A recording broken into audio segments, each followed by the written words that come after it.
is a Bramble Jam podcast. Hi, I'm Brandon. I love Hallmark movies. I'm Dan, and I despise Hallmark movies. And I'm Ken Cuperus, and I write Hallmark movies disguised as Hallmark TV shows. And this is the Deck the Hallmark podcast. Deck the Hallmark, it's his podcast. Brandon and friends host his podcast. We hope you like this jolly podcast. Oh, Dan, boy. that song sounds even better today because it's halfway to Christmas. Whatever, man. This is a June made up. 25th. This is a made up thing Not that a you've made up. done. No, it is. It's no, made up. No, Someone made it up. Someone June 25th. It's June 25th. Summer started is- 4 days ago. But I you're don't not want hearing what I'm saying. June 25th, regardless of if you want to make it a Correct. thing, it is halfway to Christmas. Correct. It is. Yeah, So yeah. you Every can't day take that is away from halfway me. to the other side of the calendar. Yes, you're exactly right. I So- like that our boy Ken here understood what he was getting into and clearly listened to me complaining that these were TV shows. Yes. Yes. He's ahead of the game Yes, here. And now he's got to yes. hear you talk about how today's special. Well, it was a perfect excuse to get Ken on the show, who is Yeah. the creator of Mistletoe Murders. Because as we're halfway to Christmas, might That's as well right. talk about Mistletoe Murders, which I believe season 3 is filming now. It is. I'm sitting in the trailer on the set right now. I mean, Wow. So what yeah. better? And before we started, he told us everything. He told us everything. He We told us know- everything that was going to happen, and Absolutely. this was great. This We was know really everything that is going to awesome. happen. Yeah. Ken, thank you Aliens so in much for season joining us. 3. It's unbelievable. Aliens. It's crazy. They're going Yes. aliens in season 3. I'm mad it took this long. Ken, before we get to Mistletoe Murders, because we're going to talk about, we're going to dive into it because it's such an interesting story, starting from a book and now heading into season 3. I'd love to hear how you kind of got into this business to begin with. So whatever you want to share, where were you born and kind of how did you get into writing to begin with? Yeah, I grew up in Winnipeg, Manitoba, Canada. And I was into the comedy scene in my early 20s. So I was doing stand-up and sketch comedy. I was part of a sketch comedy troupe that was, regional but very popular. What was it called? It was called The Brave New Weasels. The Brave New Weasels. We talk about them often, Brave New but Weasels. so it's an honor I to assume meet you were a big like SCTV guy. Oh yeah. I grew up watching SCTV, Monty Python, Kids Yeah. in the Hall. Yeah. All of those. I grew up in the 80s into the 90s. So when we were doing comedy, sketch comedy, there was no YouTube, there was no internet. So it was much harder to get attention back then. But we did what any self-respecting comedy troupe would do. We moved to Toronto. Yeah. And we had some great success there. Worked we didn't do shows with Second City, but we did shows in the Second City theater. And from there, I kind of stumbled into working at a studio called Nelvana that was a animation studio. And I just wrote cartoons for like 2 or 3 years, just hundreds of cartoons. Yeah, your IMDb says so. You are just loaded up. Now, I do have one question before you move any further, which is your IMDb says you wrote for the original Berenstain Bears in 1985. And I'm looking at you right now, and I don't either you have found the fountain of youth and you were old enough to write on that television program, or spoiler alert, IMDb may have made a mistake. Yeah, it's not the original Berenstain Bears. It was the show that they made in I think around 2000, 2001. I'm not sure why it would say 1985. Definitely not that one. Yeah. You'll But have I to wrote- contact Mr. IMDb and make sure you Yes. correct that. That's right. But I did write several episodes of that version. What was is the entry point into writing cartoons? Like, is that a tough barrier to? It seems like a very specific type of writing. Like you're writing for cartoons, which are going to be viewed by kids, and there's also kind of a wide spectrum of type of cartoons, whether they're made for little kids, whether they're made for kids that are kind of too cool for school. Like what was the learning curve, I guess, for you when it came to writing for cartoons? I mean, it was So the first thing I wrote for Nelvana was actually a primetime half-hour comedy called John Callahan's Quads. And so that was kind of a raunchy sort of like Australian show. From there, I got hired into the company, at which point I was a staff writer. And that's when I started writing preschool and youth and kids and all that.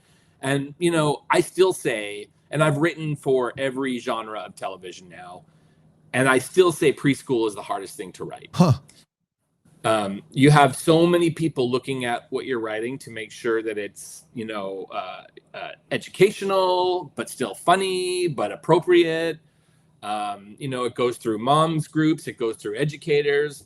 It is a very challenging thing to get right. And so luckily I started there. So when I moved into every other aspect of television, I found it very easy. Wow. That's fascinating. Ken, based on your IMDb, not including the 1985 Berenstain Bears, you want to take a guess how many different animated programs you have credits for? How many different so not how many episodes? I have credits for? I mean, I wrote so many that just never showed up there because there's shows that just disappeared, but I'm going to guess roughly 25. 29. Okay, 29. pretty close. Pretty close. That's a lot. And those are just the ones that got to air. So you're telling me there's way more than that. Yeah, and I wrote probably 8 or 10 episodes of each of them. So, but can you remember, like, if I were like, hey, what was the difference between Digatta Defenders, Carl Squared, Clang Invasion, and Urban Vermin? Like, could you like wax poetic about those, or is it all one big mush now? No, I actually, those are all very specific shows, all different genres. Urban Vermin, for example, was sort of a SpongeBob silly show. So was Clang Invasion, but Urban Vermin was a half-hour series. Clang Invasion was 2 15 minutes per episode. Yeah. No, I remember them all very clearly. I love There's nothing there that I don't remember writing or that has, you know, sort of been lost in the void. It's interesting that this is all with the same studio. Like they're pumping these out. How did that work? Was it like, were you were employed by them? Were you salary? It didn't matter how much you wrote. They just kind of threw you in this writer's room for a day, this writer's room for a day. And however it came out, it came out. You weren't getting paid depending on the amount of episodes or shows. Yeah. So, well, first of all, there was no writing rooms. Like you just kind of, you pitch your idea to the showrunner who is part of that pool. But it was an in-house writing staff, which is something that doesn't really happen anymore. I was sort of part of the last generation of that. But basically what it was is you got a salary, but then you got, so you couldn't make less than a certain amount, but the more you wrote, you would get the payments for those scripts as well. So eventually you could make as much money as you wrote shows, but you couldn't make less than a certain amount. Interesting. So, your IMDb, filmography becomes a lot more varied after that just sudden burst of cartoons.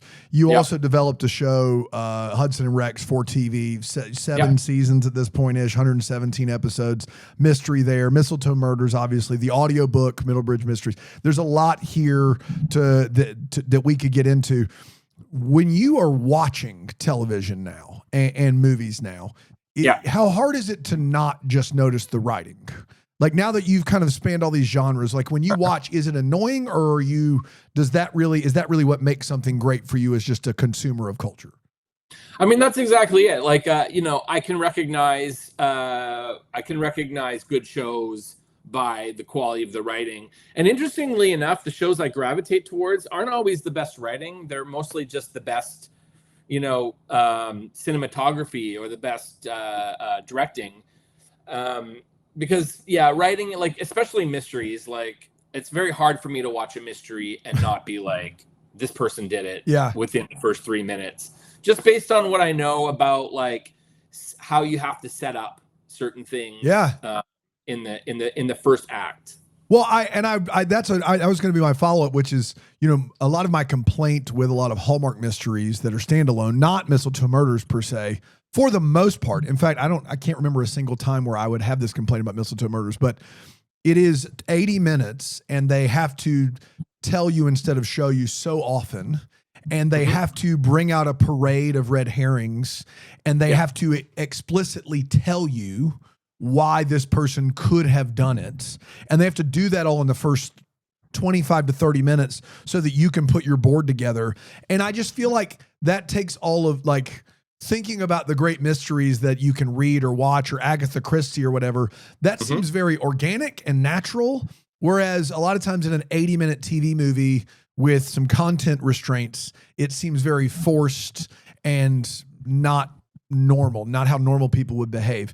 Like, is this something that you are like actively writing against, or is this something you have to find a way to be creative for within the medium that you know that you're like, those are the fence posts and you've got to find a way to be creative in that? Yeah, I mean, there's a lot of nuance to that question. So I'll start with the idea that a lot of mysteries are written by non-mystery writers who just think they need to introduce somebody and then show who the killer is at the end, and they don't go through the process of creating the impossible crime and then having 5 suspects, all of who could have done it. And like, because that's how you bury a killer, is like having 5 people who could be the killer. That's the easiest way to like not be able to figure things out.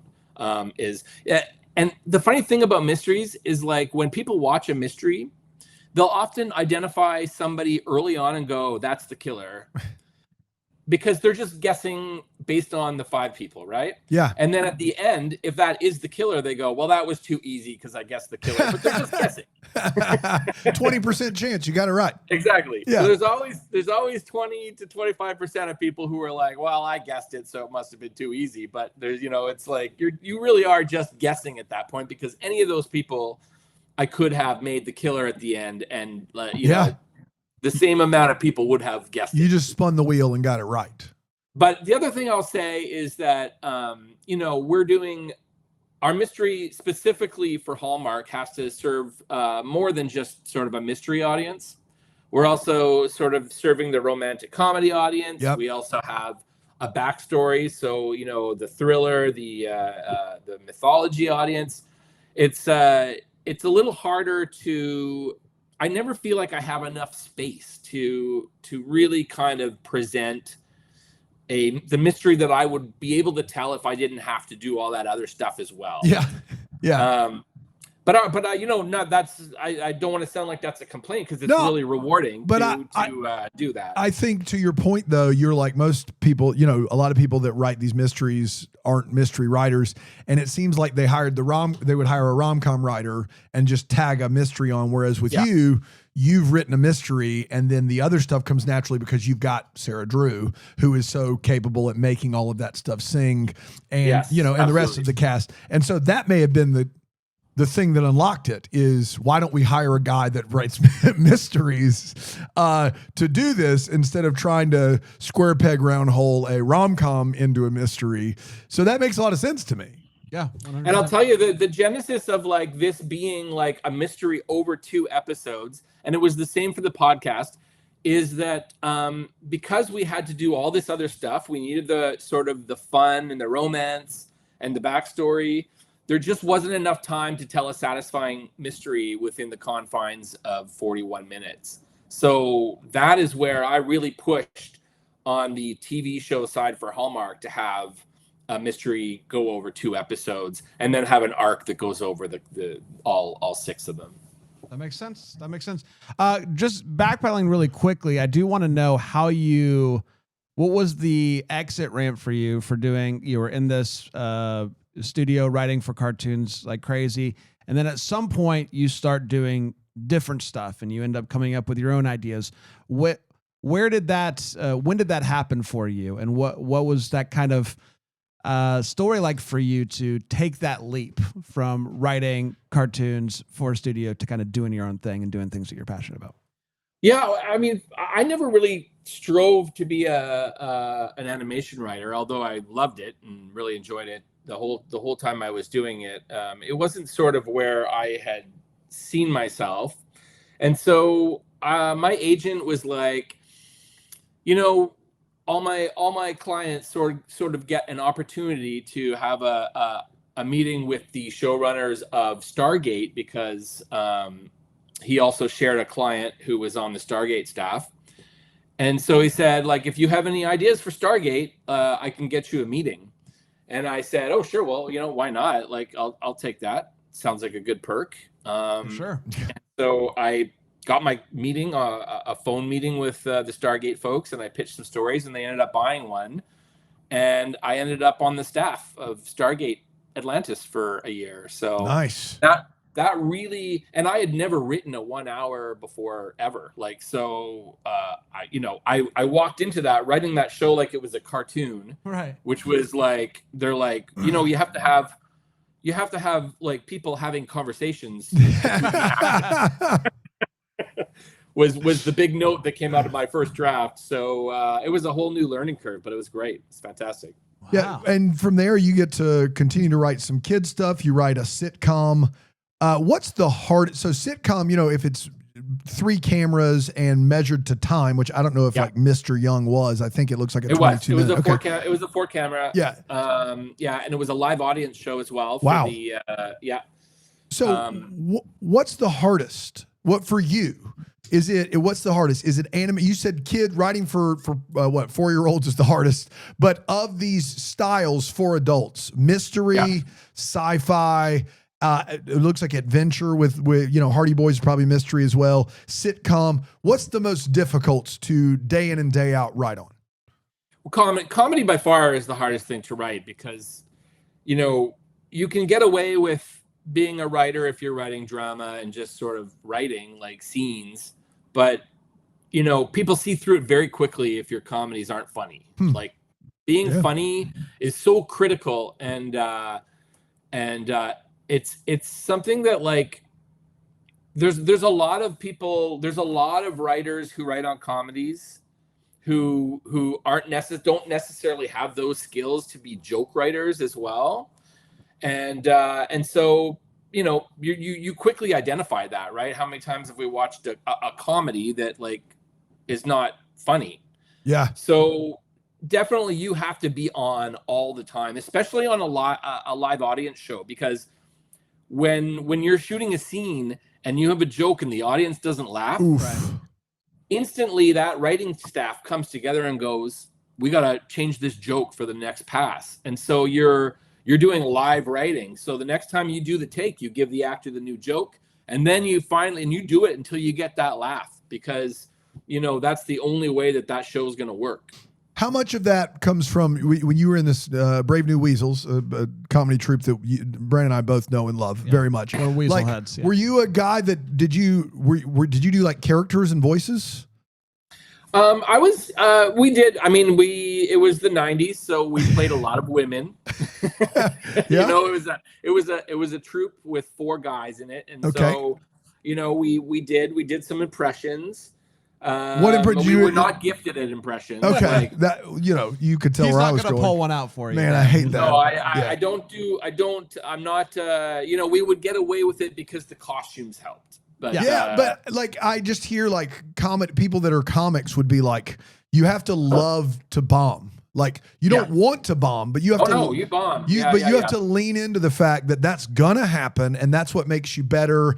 And if you're on stage together with a group of people, like I heard Colbert talk about this, you really have to love each other and love to bomb together, right? Yes, like that's absolutely what makes you funny. So when you're doing I got to draw the question back to the sitcom. You're doing the sitcom in front of a live audience. That's got to be a little bit more excruciating because you don't walk off set. You got to give these poor actors more lines, and so you're more grinding in real time there. But you do have like the nice thing about that system of the multi-camera show is that you have a week, and in that week you write the script. It's kind of like how Saturday Night Live is run, and then you present that whole play, that whole show on and do a walkthrough of everything, and the crew is there, and the crew is they're prompted to, if you find it funny, laugh. So we get to hear, we do 2 full walkthroughs of every scene, and we get to know what's funny before we even bring it on the floor. But then you're going from a crew of adults to an audience filled with 13-year-olds to 18-year-olds. And you find that what the adults think is funny is not the same as what those kids think is funny. And so you have to just adjust on the fly. That's crazy. And I feel like I would rather write a comedy for a crowd than not having the crowd. I feel like writing a comedy and not knowing how it's going to respond at home, like if it's funny at all, I feel like that's scarier to me than. It is scary. When we were doing like, we would write like an hour-long show of sketches, and we would rent a theater somewhere, and we would book it for 2 nights, and we would rehearse, but we never knew we never had an audience to test anything on. Opening night was where we found out if the show was any good. Wow. That's terrifying. But also, like, I remember, like, there was a time in the mid 2010s where they would, maybe even earlier, where they would take the laugh track out of like very famous sitcoms and play them for you. Like, I remember, I was never a huge Big Bang Theory fan, but I remember watching like a minute and a half of Big Bang Theory with no laugh track, and I was like, oh my God, what is this? So like, do you ever feel like that the studio audience is maybe hiding the fact that it's not at its peak?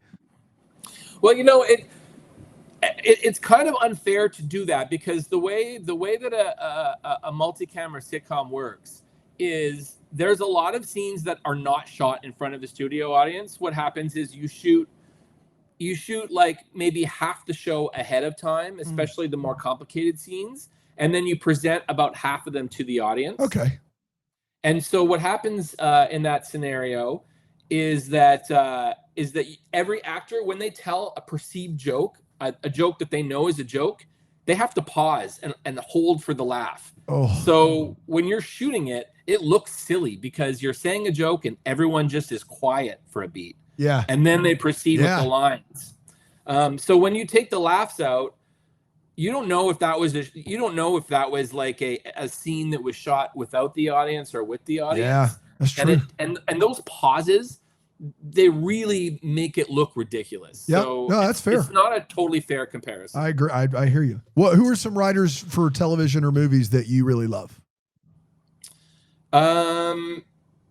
Some writers for television and movies. Oh my God, that's a tough one, because I don't think you'll have heard of a lot of my favorites, because they do kind of Toronto shows and Canada shows. That's fine. I mean, I'm a big fan of the Stargate guys. I think guys like Brad. Oh geez, I'm getting too old. I'm starting to forget names. You're good. Brad Wright. He's a fantastic writer. He always blew me away with the way he could write science and comedy. Like that's just unheard of to me. Who else? I'm just trying to think of shows. Mike Schur is a sitcom writer I'm absolutely in love with. Every time he puts out a show, The Good Place was. The Good Place is phenomenal. Shows. Yeah, phenomenal. Yeah, I mean, I could just list hundreds of people. To spell people out is not totally fair. So who else? I mean, Chuck Lorre shows. I'm not the biggest fan of the Chuck Lorre shows, but I am a fan of Chuck Lorre's writing, if that makes sense. Yeah, for sure, 100%. Yeah. I mean, it takes it like, when CSI came out in 2000, like I watched every episode, like my life depended on it, and then by episode 200, you're like, but that doesn't mean the writing's any less. You know what I mean? Like there's something about just how prolific some of these folks are that is impressive in its own right.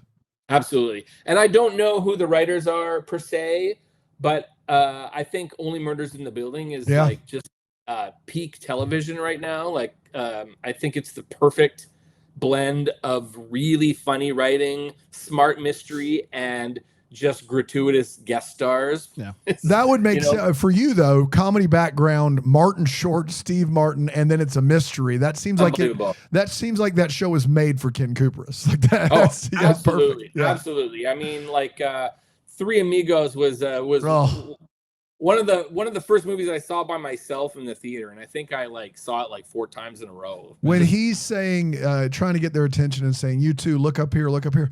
Like I remember my stomach just hurting from laughing so hard. Absolutely, just the best. Absolutely. I I do really quickly want to touch on Hudson and Rex before we dive into Mistletoe Murders, because it seems like it's your first like baby, like a thing that you were really a part of the developing, and it has made its way down to, I think it's on Up here in the States. Right. But what was that journey like for you? Where did the idea come from? At what point what was the developing process like, pitching it to networks, all of that, whatever you want to share? So it is actually a format show from a German show called Kommissar Rex that had been airing in Europe for years and was quite popular. Interesting. And the company that had bought the rights to the North American version had been trying to develop it for about 10 years. Wow. And they just couldn't sort of get it over the line of what it should be. And that script landed in my lap, and my agent called and said, listen, and I wasn't really looking for a show at that time because I was working on some stuff of my own, and that, it did become my own, but at that time it was like they were looking at a showrunner to come in and maybe like work on this script that they already have. And I just said, listen, like this script is so dark. It was like, they're trying to make True Detective, but the concept is a cop who has a dog for a partner. And I said, this is like, this has to be funny. This has to be light and funny and blue sky and like, lean into the comedy of the premise. And I said a lot of other things too that were kind of not very nice. And then my agent called me and said, "Oh, I sent your email to the executive producer of the show." Oh boy! And I was like, "Oh, terrific! That's great." But then they called me and said, "Everything you said is absolutely right, and we want you to redevelop it as a comedy mystery." Wow. That's crazy. And so, yeah. And so I wrote, I wrote a new pilot. I created some new characters. We leaned into all that, and slowly, like, that started to come out of it. Like, because I probably made it a little too silly, which is, what I tend to do sometimes.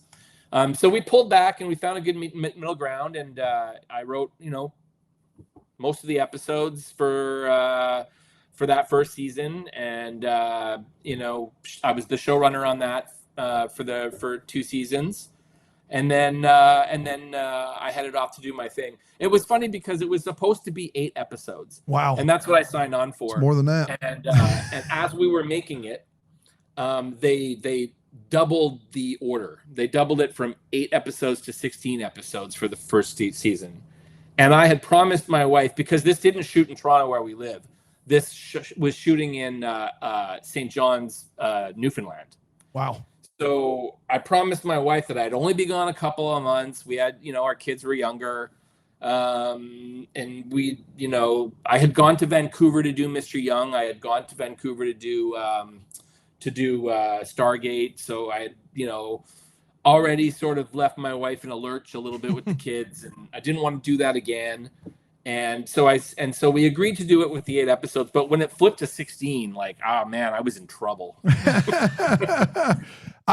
So this is, you may not know this since you left after season 2, but I've never seen Hudson and Rex. We have some folks in the Double Decker group that really love this show, and it looks like I might need to check it out as a big fan of dogs and mysteries. That's true. You like those things. So it's done 8 seasons, which is crazy, and season 9's coming out this year. Seasons 1 to 7, highly rated, like user ratings through the roof. Excellent. Like, you don't get in season 7 8.2s and 8.7s on IMDb unless you've got a really loyal fan base. Yeah. In season 8, the user reviews fall off the map, Ken. Like through the floor. Without maybe spoiling the entire show for me, do you know, like, even it's just yes, do you know why that was? There something controversial that happened in season 8 of this show? Yeah. It was a lot of things. First of all, the original dog passed away. Oh no. and they replaced it with another dog, and the other dog's great. So, and I think audience can forgive that. Like, dogs are, especially purebred dogs, what it looks like you got here. So, yeah. And then the lead of the show actually had a health crisis. He had had a cancer diagnosis. Oh my gosh. And he had to step away, and they replaced him with a new Hudson, which was supposed to be temporary. And then they let him know that it wasn't going to be temporary. Let the old Hudson know it wasn't? Yeah. Ooh. Oh my God. And then the audience just rebelled because, oh my gosh. John Reardon is such a big part of that show. This all has a happy ending because it's just been announced that John Reardon's coming back for season 9. Thank God. It was just, it was an unfortunate set of circumstances. It really, it really angered the fan base. Obviously, Johnny wasn't too thrilled about it either. I mean, new dog, new lead. They just basically that is the type of thing that you kills do a show. Why, so, were you involved? How much were you involved? At that point, I only was involved through season 6, and that was just as a consultant, and I wrote 1 or 2 episodes each season. So you're hearing this all go down. You're hearing this all go down, and you're like, oh boy, like you had to know. No, new dog, no John Reardon. That's going to go really poorly. Man, that's crazy. I mean, I haven't seen. They got a terrific actor who was supposed to be the part-time replacement. Luke. Gosh, what's his name? I think he's even maybe done some Hallmark stuff. I can't. Luke Roberts. Luke Roberts. Yeah.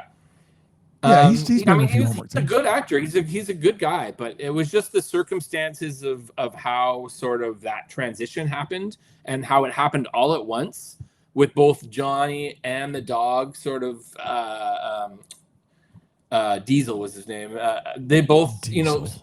having those two suddenly replaced by a new dog and a new Hudson. They even named him Hudson so they could keep the title, even though it was no relation. Oh my gosh! But like I said, happy ending. Johnny Reardon's back, and they're also keeping Luke on as a supporting cast. Oh, so I mean, if you look at the feature reviews from users from this first episode of season 8, not since Elizabeth chose Lucas have I seen this type of people. It is very personal to them. Well, the thing that you've created something, Ken, and you built something that people put in their homes because so clearly, they seem very personally hurt by this in a very, very emotional way. Yeah, and I mean, part of that is there was a targeted campaign to sort of put that message out there. Yeah. So it's not all sort of genuine to just viewers, but it was a much different show. The show changed. I mean, the show changed a lot from when I was on it too, because what I was doing was I said I want to do murder mysteries. Yeah. I want to have I don't want to know who did it, because the original show was it was a show where you follow the bad guy half the time and the cop the other half of the time. You know who did it right away, and you're just waiting for the time when the dog gets to do his takedown tackle, But I said, no, I want to do murder mysteries. That's kind of my interest. And once I had left, they moved away from that and made it more of a standard procedural. So already I was sort of moving away from being involved to move on to other mysteries, which is my preference. Yeah. No, I'm surprised that people had a hard time with that, because people love change. They love, especially when it comes to dogs and lead characters. They do so well when you're like, oh, it doesn't matter. It's just a dog. Right.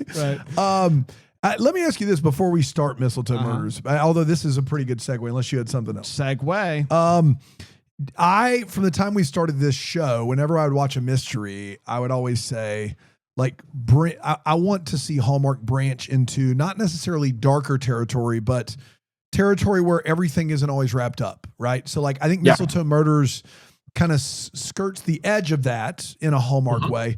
But do you think there's a world where Hallmark would open up to the idea of having a serial killer, right? That they didn't catch, right? Like not True Detective in tone by any stretch, but this idea of like, you know, Zodiac, still one of the most haunting movies I've ever seen for a very specific reason. And I'm not saying that Hallmark's trying to make Zodiac, but is there something, do you think that that's a possibility on Hallmark ever, or just flatly no?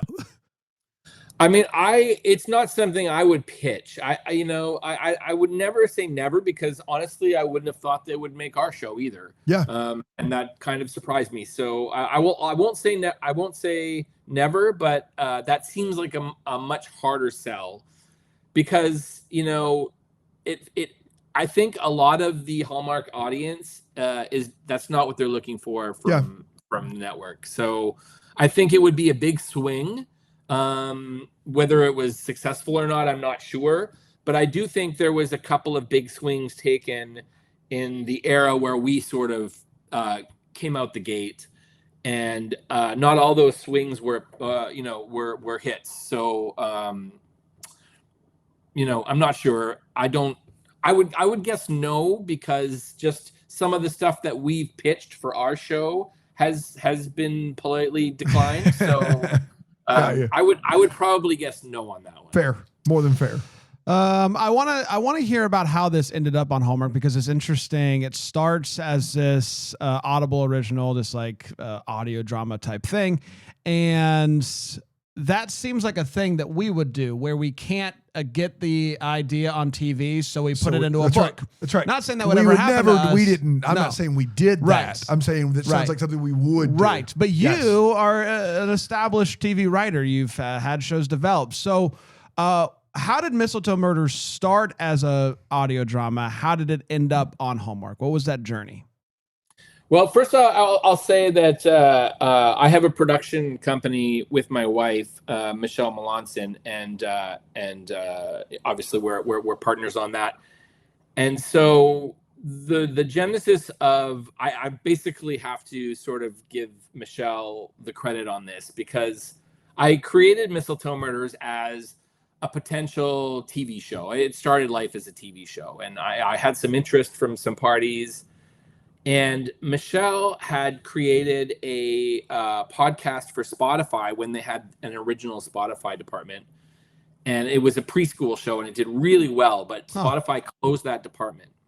It was called Garden Keeper Gus, and it's just a delightful, like, little audio chill down for kids. Okay.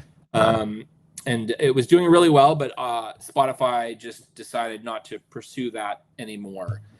So we went to Audible to see if that was something they were interested in. And they said they weren't ready to do youth and preschool yet, but that they were looking for mysteries and thrillers, that kind of thing. And Michelle said, well, my husband's Ken Cuperus. He's got it, and I had pitched her Mistletoe Murders at some point. And she said, well, he's got this project, Mistletoe Murders. And she basically pitched my show to Audible, and they basically bought it on the call and said, oh my gosh. Sure. Wow. Man. And then I had to have the conversation with my wife where she told me, by the way, that show where you knew it was going to be a big successful TV show? Well, now it's going to be on Audible as an audio. Fascinating. Man. And I was like, I don't know how to do that. I don't know how to write Audible. Like, how do you take away visuals and still tell a story like that? I was just baffled. So I wasn't sure how to proceed, whether I needed to find somebody else to develop it. It was like, and also they had bought it in like June, and it needed to be done by August. So heck yeah. I had no scripts. I had nothing. So we just rolled up our sleeves and got to work. And what saved me was giving her the monologue, the inner voice, hearkening back to sort of like that noir time. Yep. And we started calling it a Christmas noir. And that's, that was the only way I could make sense to tell the story was to tell it from her perspective in her head, which is something they weren't doing with their other Audible book originals. So fascinating. Yeah. That makes the narration from Sarah Drew so good. And I think that makes it really sing. And that makes sense how it got there. Did you envision this on Hallmark, or did you envision this on like HBO? No, I didn't envision either. Like I envision everything because I'm a Canadian guy. I envision selling things to Canadian networks because, so I envision it on, CBC or Global or one of our other networks here. But because those are the shows, Crave, because those are the people I know, so Right. I can go talk to the executives there, and I can usually get a deal pretty easily. Whether it ever makes it to air, that's another thing. But getting deals isn't too hard when you know the various players. So let me ask you this, because you listen to us and you listen to me go, this is clearly a movie they've put into 2 episodes, and you clearly wrote it as episodes not to be movies, right? Yeah. So like my perspective on it and the person that created it, very, very different. Do you, once again, you wrote it, I didn't. So clearly you were right and I was wrong on that. But also, do you see how I got there? Like at watching? Absolutely. No question. I think you're absolutely right. The genesis is actually that, I was writing hour-long mysteries, and they wanted the podcast or the Audible original to be 30 minutes roughly. And so that was too short. 30 minutes is just way too short to tell a mystery. So I said, I can only do hours, so let's break them up into 2. And then when we eventually sold to Hallmark, I had the same problem. I said, we only have an hour, but we want to do romance, we want to do flashbacks, we want to do all this other stuff. I just don't think I can tell a satisfying story in that little amount of time, because it was sort of envisioned as a streamer hour beyond that. Yeah. Which is, you can be as long as 65 minutes, but we have to hit a 41-minute mark. So that's just too short for me. I had done it on Hudson and Rex, of course, but we didn't have to do B stories. We didn't have to do, just like the makeout scenes in the last episode of the season is like an act. And that's why, listen, if you don't have Peter Mooney and Sarah Drew making out in that freezer at the end of that cooler or the walk-in or whatever, that's pure gold there, man. Yeah. And so, and I'll tell you, you asked me whether I envisioned this as Hallmark, and the funny thing is, and I probably shouldn't even tell you this, but I will, is that I sort of approach this as the anti-Hallmark property, in that her disguise, Emily being in this town, she was presenting herself as Hallmark on the outside. Yeah. But on the inside, she was a much darker character. She was like this noir character. So we could see her being bubbly and friendly and lovely to the people in this town, but inside her head, she was sort of more sardonic and more cutting and more, suspicious of people. I love that. So when it was suddenly going to Hallmark, I had a little bit of a mini panic attack, because I'm like, well, how do I, because they're going to want the inside voice to be the same as the outside voice. Sure. They're not going to want that darker voice.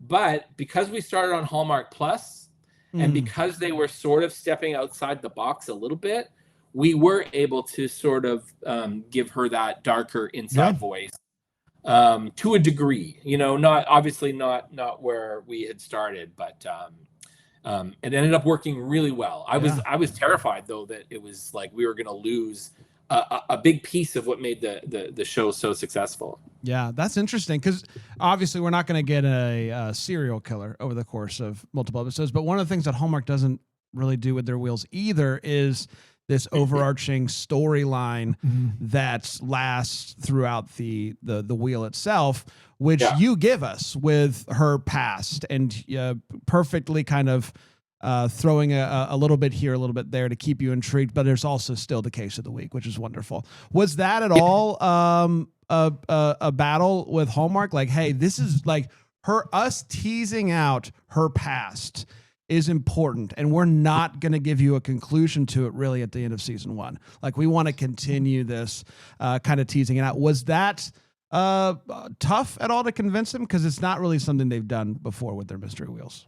Yeah, you know what? It was a battle, but it's not the battle you would expect. And I have to give Hallmark full credit here, because on the podcast, I was really dripping that out. I was really going slow. again, because we didn't have a lot of time. So and the mystery was the most important thing for me, was the mystery of the week. With the mystery of her past, I saw that stretching out, 5-6 seasons, which is how it's worked out on the podcast. Okay. But when I got to Hallmark, they said, "Oh, so what's going to happen?" And I wrote them a page of sort of, here's what I see happening in the next in a 5-year plan. And they went, put all that in the first season. Oh, what? And that was the part that they latched onto in a way that really surprised me. They're like, I want to know. I want the audience to know, like, everything that's going on. And so I wasn't prepared for that. So what I had to do was I had to separate the backstory from the podcast and come up with a whole new backstory because I would be moving faster than the podcast. So that was kind of the genesis of why the two shows moved away from each other, was because Hallmark was just really wanting to push and see her in the past and really push all that stuff. And I was very resistant because A, it was going to take pages away from my mystery, and B, because I just didn't know what that past was to that extent that could be a satisfying glimpse into her past, for 2 or 3 scenes per episode, as opposed to like maybe 1 scene per episode, which was my initial plan. So I had to do a lot of world building to make that work. And, Hallmark really pushed that the whole way. And I think that's actually become maybe my favorite part of the process and of the show. So I have to say that they were 100% right about that. Wow. That's Unbelievable. fascinating. So, Ken, I need to ask you this and spoiler alert to anyone that's listening and has not watched Mistletoe Murders. In fact, hit pause or mute right now for the next, few minutes, and also just go watch the program. It's really, really good. So in the first 2 episodes, you have Steve Lund. I think you kill Steve Lund, I believe. Steve Lund. Yeah, I think we killed him in the first season. Yeah, you kill Steve Lund. And then in the second season, you got Ben Ayers as a murderer or someone that is a prime suspect. Right. And these are, I understand maybe not in the grand scheme of Hollywood, they aren't necessarily needle movers, but in our little corner of the universe, Ken, this isn't Knives Out, right? You don't have, in Knives Out where there's 12 A-listers. Like when you're writing these, like, do you have any say, or do you know that they're going to go with some, for all intents and purposes, heavy hitters for these 5, 6 on the call sheet names? Do you know that, or do you have input there? Or when you see it, you go, oh, they're doing that? Yeah, I mean, like, when I pitched the show, I said, I'm a kid of the 80s. So I'm like, I want this to have the vibe of, I want it to be contemporary, of course, but I want it to have the vibe of the old 80s mysteries where, old movie stars could show up for big name actors would just show up for small parts, like, to me, like watching old episodes of Magnum, old episodes of Murder, She Wrote. Yeah. It's a who's who of like who's in these episodes, right? Yeah. And I wanted to, and Poker Face does that very well. Poker Face, amazing. Oh my gosh. Can't believe it was canceled. I'm already mad. Oh my God. Amazing. Yeah. But we don't, obviously we have a very small budget in comparison to shows like that. So we have to be a little more judicious. I mean, Tom Cavanaugh was a personal get for me. Like, oh my gosh, I really advocated for him. So Steve Lund is funny because I know Steve. He played John Reardon's brother on Hudson and Rex. He played. Cool. So I was familiar with him, and so it was just sort of serendipity that he was also. I didn't know he was a Hallmark guy. So. They went, oh, he's also, someone that Hallmark really, really likes. And it was sort of seeing the reaction to Steve Lund and, Tom Cavanaugh as well. And those big cameos where, we said, well, maybe this should be a thing. Maybe we should be looking at Hallmark celebrities or Hallmark stars because, this is a Hallmark show and we want, that's who the audience will get excited by. And so we started intentionally. Ben Ayers was specifically and intentionally built for the Hallmark audience.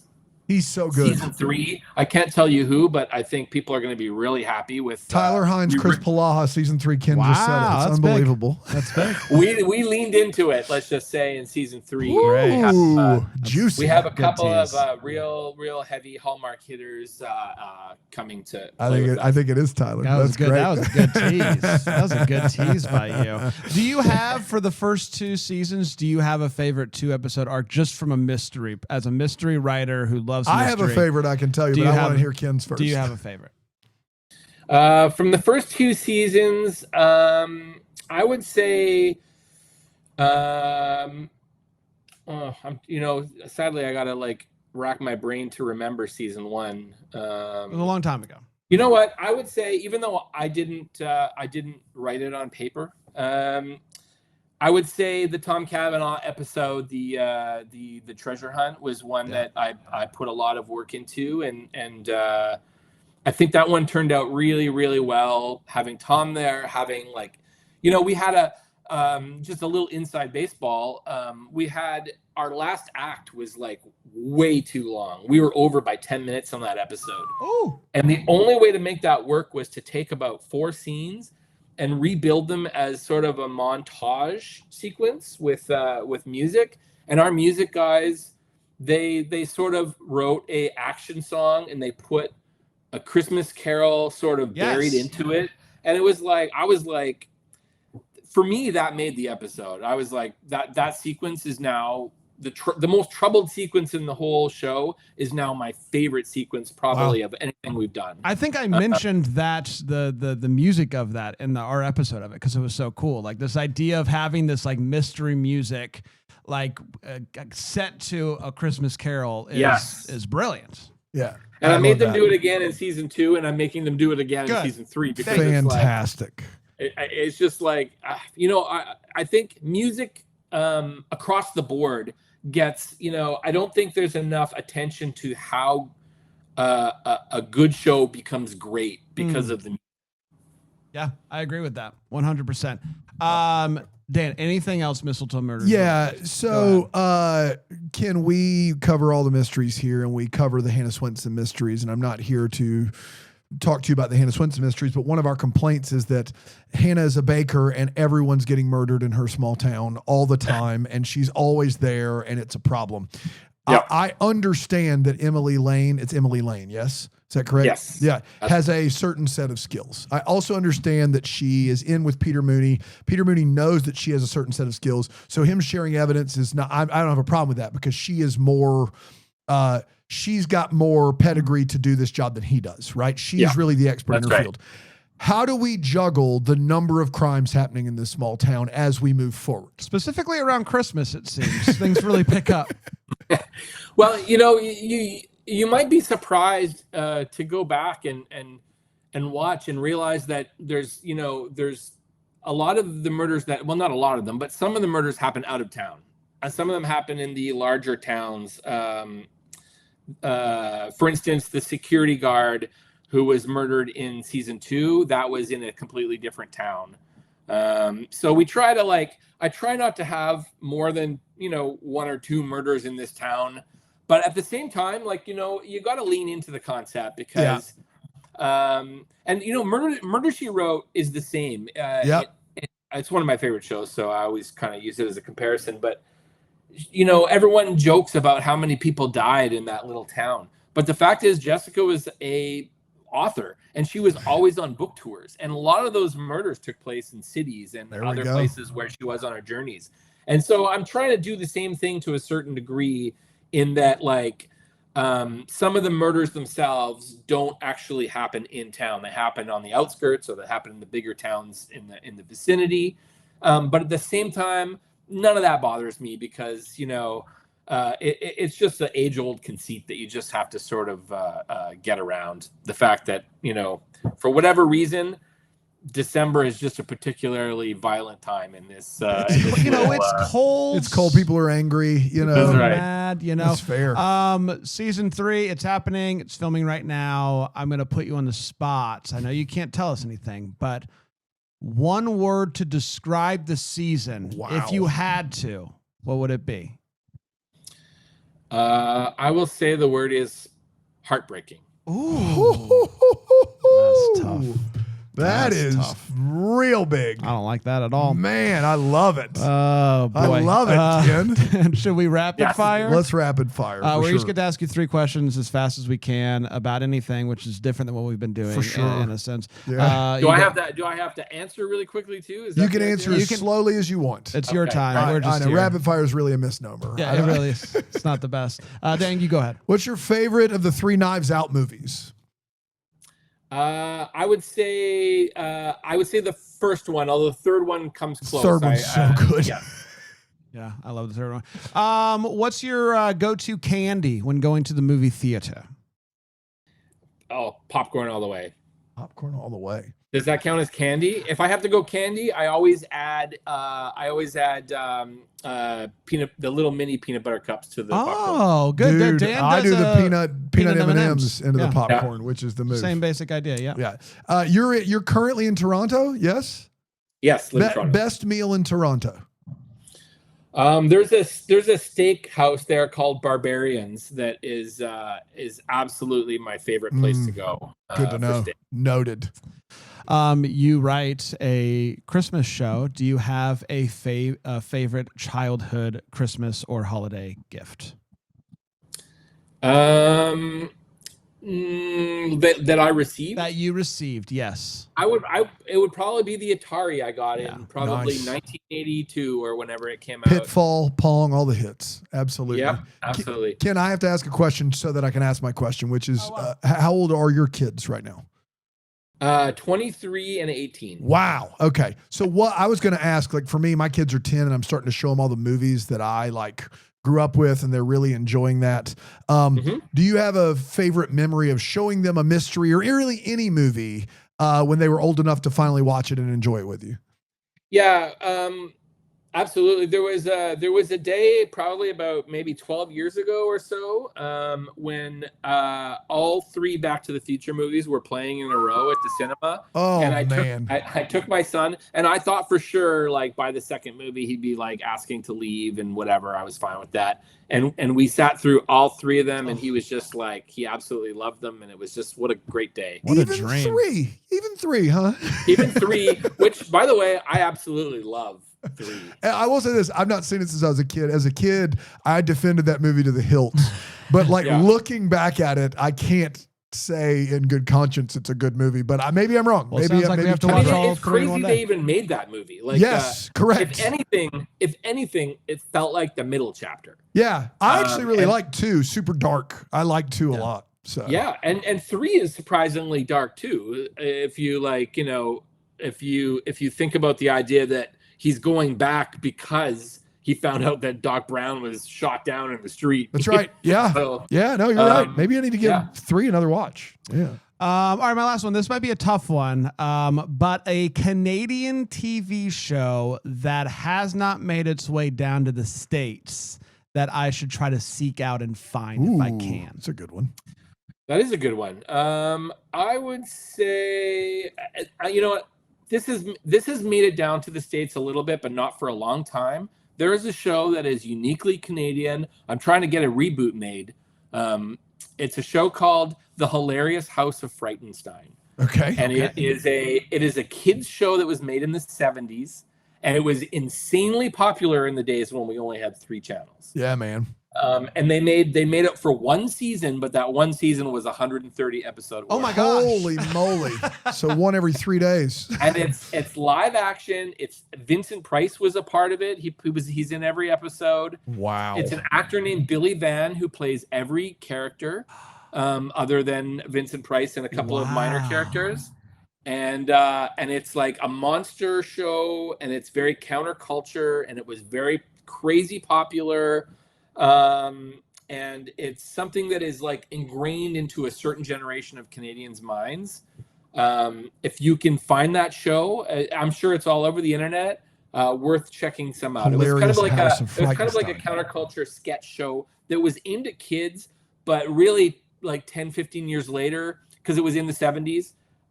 It was really like the the late night after the bar crowd that really kind of found it. Been on like Adult Swim now.